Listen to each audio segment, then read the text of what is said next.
რატომ არის ჩუმად შენ ჩაფიქრებული ადამიანი და თუ შენ ეს ვიდეო შეგხვდა for you-ზე, მაშინ შენ გეკუთვნის ეს ვიდეო. ბევრი ადამიანი მეკითხება თარიღს რატომ არ აწერო, თარიღის დაწერას არა აქვს აზრი, როდესაც ეს ვიდეო შეგხვდება for you-ზე, მაშინ გეკუთვნის შენ იმ კონკრეტულ მომენტში, ეხლა ეხლა დეკემბერია და დეკემბერში დავდო ეს ვიდეო, შენ შეგხვდეს თებერვალში და თებერვალში აგისრულდეს. მეტი ასრულებისთვის, მეტი ჩემი შრომის დაფასებისთვის გამოიწერე ჩემი გვერდი, რომ დამიბრუნდეს იმ შრომის დაფასური, რომელსაც ყოველდღიურად ვხარჯავ ამ საჯარო გაშლებში. შენ კი ბევრი სიკეთე და სიხარული გქონდეს ცხოვრებაში. ახლა კი როგორც დაგვერდით, საჯარო გაშლა იყოს სახელწოდებით, რატომ არის ჩუმად, რატომ დუმს აი ამ კონკრეტულ მომენტში და ვითარებაში. ჩაიფიქრეთ, განეწყვეთ გაშლისთვის, მოემზადეთ, ფსიქოლოგიურად რაღაცნაირად თქვენი თავი მოემზადეთ, ვიზუალიზაცია მოახდინეთ თქვენი პიროვნებით, რადგან უფრო მეტად და ღრმად ფილოსოფიური იყოს ჩვენი გაშლები და დავიწყოთ გაშლა. ფინანსური პრობლემები აქვს. ასევე უყვარხართ და არ უნდა რომ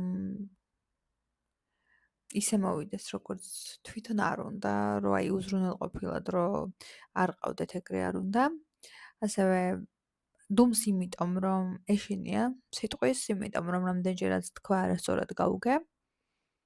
და ურჩევნია რომ დუმდეს, იმიტომ რომ თითქოს ამ ყველაფრით საკუთარ თავთან ძალიან ბევრჯერ დისბალანსი შეექმნა, იმის გამო რომ ის რაც უნდა ეთქვა შენამდე და მოეტანა შენამდე შენთვის, თითქოს ვერ გაუგე სწორად.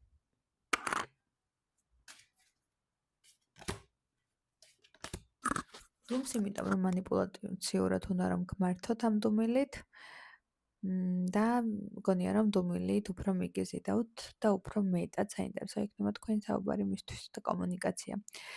დუმილით უნდა რომ გაგიყვანოთ კონტაქტზე, დუმილით უნდა რომ გიპასუხოთ იმ ბრაზითაც გპასუხავთ და დუმილი არის მისთვის ოქრო ამ წამს, რომელიც აუცილებლად რაღაცნაირად ძალიან კარგი სიკეთეებით და სასიამოვნო შეგრძნებებით დამოხტავს კომუნიკაციას. მოდი ვნახოთ და არღვევს დუმილს საერთოდ.